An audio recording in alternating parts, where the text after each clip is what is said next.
Issue Point is good in the house, back with another bang on video. Well, yes, we have some good transfer news for you guys in this video. And yes, no, I'm not joking at all because we got some quotes from Fabrizio Romano coming soon for you guys in this video. So keep watching the video till the end. And of course, Houssem Aouar has opened up about his future as well. We're going to discuss that, and of course, don't forget tonight's live because today we're going to talk about. We're going to have something special. You guys will decide. And of course, there's another poll for you to decide what everything will be discussed. And if you have not voted for the roast of the week, yes, roast of the week is going to be back in this on this channel. So keep voting for the topics. I've already discussed it in my community tab. So head over to my community tab and you will definitely come to know what are the 4 options that I've given you guys to vote for the roast of the week. Cheers. So let's just start the video because Matt Aspiro has actually tweeted out that Houssem Aouar rules out January move. He says he actually had an exclusive interview with RMC Sport. He says, I'll be Lyon until next summer at least. So more importantly, we will discuss everything about that. There's another part of the interview that I'll discuss in later part of this video. So Papa Wenger used to say, there's a quote of Papa Wenger that he used to say, the quality of a manager is when he stands in a crisis and he has to face it. How quickly can you stop the defeats? Love it from Papa Wenger, man. Love it.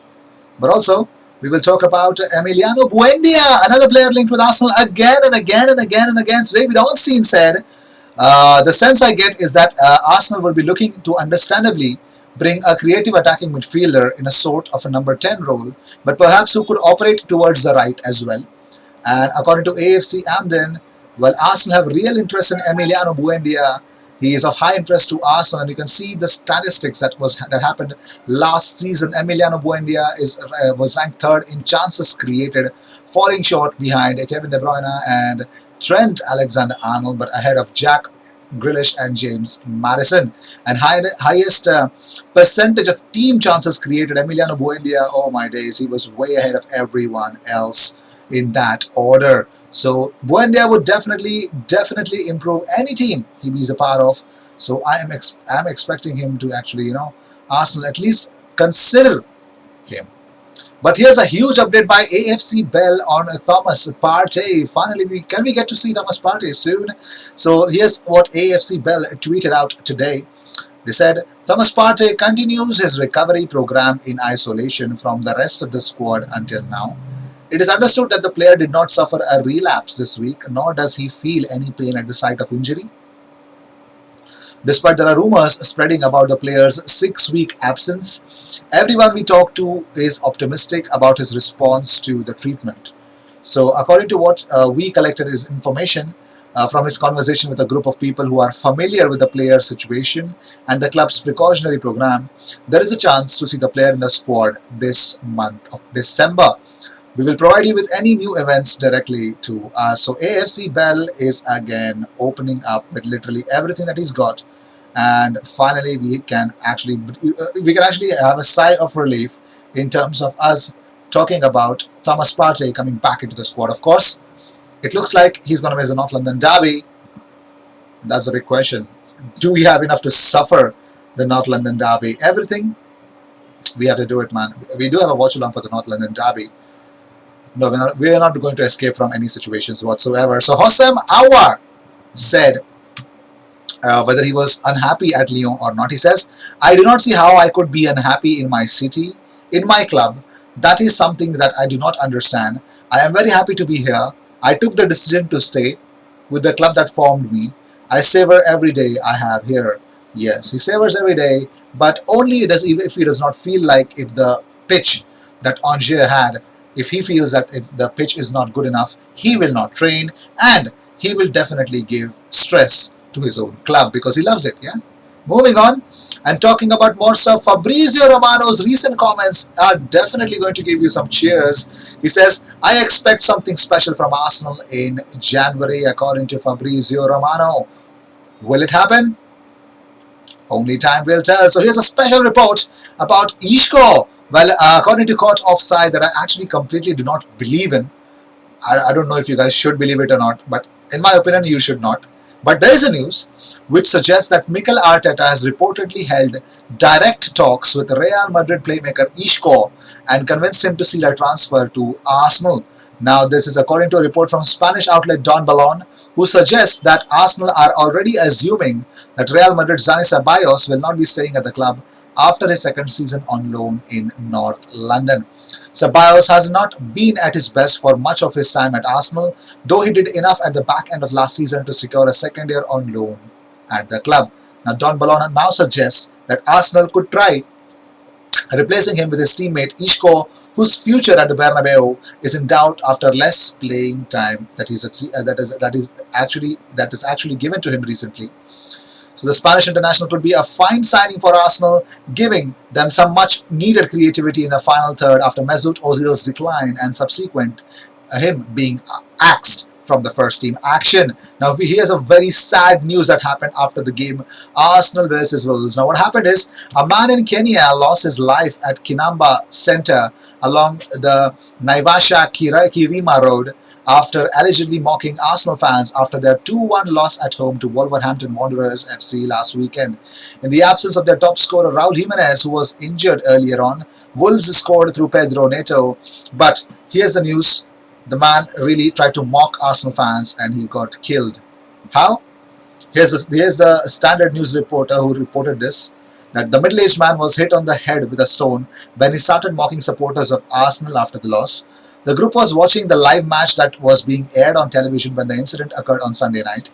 The deceased was left bleeding from his head outside a petrol station located a few meters from the bar that the friends were drinking in. And the argument, degenerated the name-calling, and deceased was chased out of the bar and later attacked and left unconscious. Police have now launched a manhunt for those involved in the incident. The result moves, and this is sad. This is what I don't want it to happen, man. You start mocking Arsenal, that's fine. I mean, come on. It would lead to abuses if you're on Twitter. But killing someone, hitting someone with a stone on the head, man, that's too much. But talking about it, here's why I love Pierre-Emerick Aubameyang. Captain, fantastic. Now, Aubameyang pays £2,000 for a 4-year-old girl to get treatment for mystery rag doll disease. Now, there was a GoFundMe page of Ivy. Her family set up a GoFundMe page asking for £5,000 so that they could pay for her treatment that she suffers from. So after managing to raise around £3,000, Aubameyang, who has two sons, Curtis and Pierre Jr., then put in £2,000 donation to ensure the family has reached their target.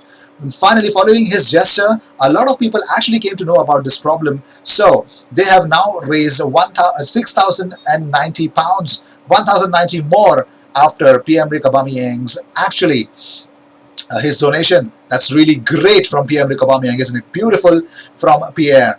And let's say, I just hope Ivy is really, really well after receiving the treatment. But talking about more stuff, Arsenal have drawn Newcastle United at home for their third round of FA Cup. Yes, they have drawn Newcastle United at home, and the game will be played on the weekend of 9th and 10th January 2021. So yes, that is going to be happening. But right now, Arsenal will play Newcastle United, and that is what I would want to say to you guys as well. The third round of FA Cup is right here. And Alan Shearer has actually stated that action must be taken immediately to review the concussion protocols. He says, if David Luiz has passed all the protocols like Arsenal say he has, how on earth is he allowed back onto the pitch with a wound that is dripping down his face? We're talking about footballers' welfare here. Cricket does it, the NFL does it, both codes of rugby do it, they have it. Just do it. I mean, that's what Alan Shearer is calling for. And not only him, it's Jurgen Klopp, who has also supported in favor of concussion substitutions following Jimenez's clash with David Luiz. He says, at that moment, I didn't think about a rule change. I was just sitting there for 10 minutes hoping that they would both get up without any issues, but that did not happen. I hope Raul Jimenez is as good as possible now. I heard he had surgery. I wish him and David all the best. I know we have concussion protocols, and I'm pretty much sure Arsenal did that. I'm not sure any rule would help in that moment because the player can play on. But yes, it makes sense that we can do things like this, of course. So yes, Even Pep Guardiola actually came up with his statements. He says, hopefully Jimenez and Luis are well. I heard he had an operation. Hopefully it will be well. Of course, you have to be careful with the head. I don't know the protocols. Some say you have to be immediately out, and others say no. It should be clear. It's the head. It's always so dangerous. But hopefully it's going well for Jimenez. So even Pep Guardiola believes that, come on, we just need to change the rule once and for all. So these were the news of the day. I hope you enjoyed whatever came your way. All the views and news and everything about Arsenal comes on this platform every single day, twice. So if Fabrizio Romano says that be excited, Arsenal fans, there is a way that I am expecting something special from Arsenal in the January. Now, if that is the case, there's only one way to do it. It's Stan Kroenke involvement and investment straight away. I hope does not get dragged on to the final day of the transfer window.